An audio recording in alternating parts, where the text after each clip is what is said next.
Bonjour, nous revoilà pour une 12e fois hors des sentiers rebattus. Et aujourd'hui, nous sommes à Barcelone pour que je vous raconte une belle histoire, l'histoire des vignes de Barcelone. Alors, c'est une histoire un peu longue et compliquée parce que en 2000, le maire de Barcelone, donc il y a 20 ans, décide de incité par des œnologues et des historiens, et puis toute l'idée de Barcelone, une capitale de la Méditerranée, de planter des vignes dans les collines au-dessus de Barcelone et de faire une espèce de conservatoire de variétés méditerranéennes. On appelle ce qu'on appelle un flying winemaker, c'est-à-dire un œnologue conseil réputé qui s'appelle Pérez, qui est dans le Priorat, qui a beaucoup fait dans le Priorat. Et donc Pérez fait planter une série de cépages italiens, grecs, etc. Bon. Et puis, comme font les Flying Winemakers, avec son ordinateur portable, il télécommande l'arrosage, le truc comme ça. En réalité, au bout de quelques années, au bout de 6 ou 7 ans, entre-temps, la mairie a changé de couleur politique et de maire, et on s'aperçoit que certains cépages ne tiennent pas le coup. Pourquoi? Parce que cette implantation se trouve dans des collines. Alors je vous ai préparé une carte dans laquelle vous verrez un petit peu où se trouve, si vous connaissez un peu Barcelone, où se trouve les vignes en question. Vous les voyez ici, j'ai entouré sur l'ordinateur, sur l'écran, Can Calop d'Adalt, voilà Barcelone, avec la Sagrada Familia, le port, etc. Et donc, si vous voulez, bon voilà, hein, Barcelone, la Sagrada Familia est là, la Rambla, etc. Là, vous êtes au Tibidabo, Vallvidrère, et là, on redescend vers Sabadell Terrasse. Mais si on prend une petite route comme ça, on arrive à Can Calop d'Adal. Et on s'aperçoit que l'assyrtiko, le cépage grec, qui est habitué à des températures très élevées, un climat très sec, ben, il n'arrive pas à mûrir à cet endroit. Hein. Vous voyez, j'ai fait un petit plan.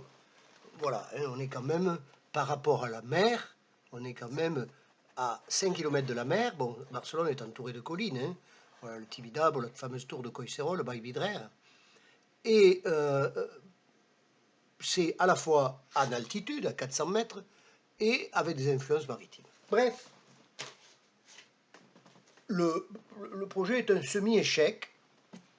La mairie change de couleur et une conseillère municipale de la nouvelle mairie, du nouveau conseil municipal, à la fin des années 2000, dit franchement, ce projet, il faudrait lui donner une destination sociale. Voilà. Or, cette dame connaissait des gens assez exceptionnels. C'est la coopérative L'Olivera à Vallbona de les Monges, c'est-à-dire à l'ouest du massif du Priorat. Et Vallbona de les Monges, qui est un très joli village, je ferai certainement un hors des sentiers battu et rebattu là-dessus. Bref, les gens de l'Olibert, qui sont des amis à moi et que j'admire beaucoup, qui font des très bons vins, des très bonnes huiles d'olive, sont sollicités parce que l'idée, l'Olibert, c'est une coopérative qui fait travailler des travailleurs handicapés mentaux en général. C'est vraiment un projet très original, très avancé. C'est ce qu'on appelle de l'agriculture sociale. Et la dame dit au maire de l'époque, vous savez, ce serait peut-être intéressant de confier à l'Olibert l'exploitation des vignes en créant un lieu psychiatrique adapté pour des jeunes de Barcelone. Et c'est ce qui est décidé. Et alors que le vignoble avait été créé à sous la direction de Pérez en 2001, en 2010, c'est l'Olibert qui récupère Cancalope d'Adal. Le mas appartient à la ville, mais avec des occupants familiaux, parce que c'est un système de fermage, enfin, ils ont droit à rester, c'est un peu compliqué. Il faudra du temps pour qu'ils partent, ils sont peut-être pas encore partis. Mais enfin, la bâtisse, qui est une petite merveille que je vais vous montrer. La bâtisse, c'est un mas qui a 300 ans. Bon, là, il a été un peu rénové. Voilà, Cancalope.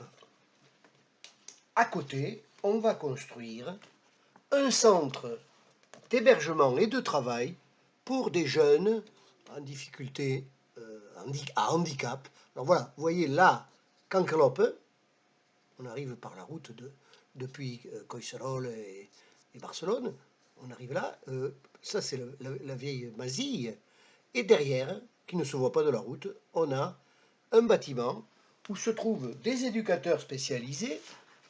En général, il y en a entre 2 et 4. Hein, mais bon, pendant la journée, il y a des gens qui encadrent le travail à la vigne.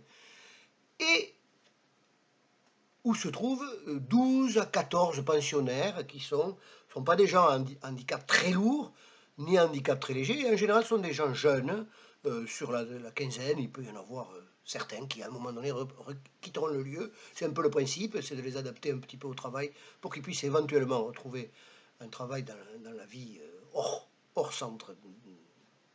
Voilà. Et donc, on démarre.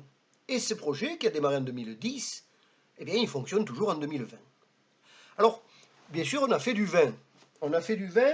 Les gens de l'Olibel ont commencé à arracher les cépages qui n'avaient pas fonctionné. C'est un cépage toscan et le cépage grec. Enfin, ils ont replanté des cépages classiques de chez nous, du grenache, de la syrah.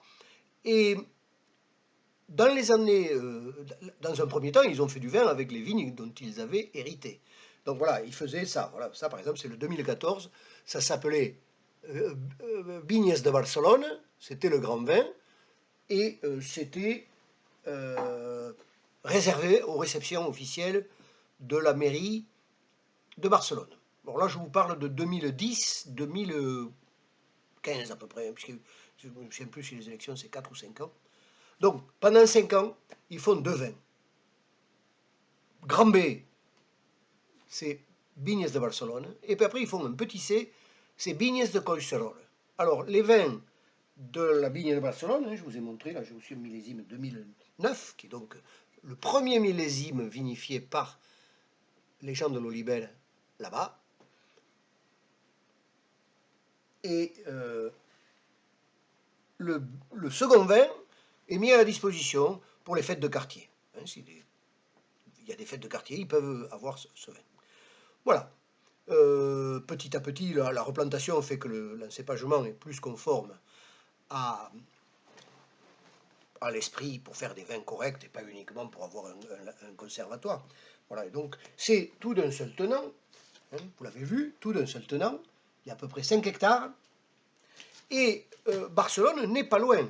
Barcelone, si vous regardez cette carte, on distingue le Tibidabo là, et juste à côté, on le voit mal sur la photo, mais il y a la pointe de ce qu'on appelle la tour de Collseroles, qui est une tour de communication qui a été construite, qui fait 200 mètres de haut en étant déjà sur la crête du Tibidabo, ce qui fait qu'elle surplombe Barcelone. Elle a été construite pour les Jeux Olympiques comme un relais de communication. On l'appelle la tour de Collseroles. Elle a été conçue par un célèbre architecte qui s'appelle Norman Foster. Et donc, quand Ada Colau, l'actuelle mairesse, est arrivée, elle a dit, écoutez, vous débrouillez-vous, vendez-le, on s'en fiche de l'exclusivité, l'important c'est que votre affaire, qui a un but social, soit rentable, et donc, désormais, on peut acheter du vin, l'habillage est complètement différent, et l'Oliber contrôle complètement la production, l'encadrement des jeunes et la production de vin, et on peut éventuellement visiter. Bon, si quelqu'un est intéressé, vous pouvez me demander comment on fait. Alors, je pense qu'on peut visiter, mais ce n'est pas ouvert toute la journée, il faut prendre un rendez-vous. Mais on peut visiter, c'est très intéressant. Et on peut aussi acheter du vin. Alors là, je ne l'ai pas encore vu, mais ils ont aménagé une boutique à l'intérieur de la vieille Masille, où se trouve aussi une vieille cuisine. En fait, c'est un très très joli mas ancien. Voilà, ce sont les vignes de Barcelone, une très belle histoire qui a commencé au début des années 2000 et qui est aujourd'hui à sa maturité, avec l'agriculture sociale et le vin de Barcelone. Je vous remercie, et la semaine prochaine, eh bien voilà, nous irons dans un autre pays, l'Italie, comme c'est le cas une fois sur deux. Merci.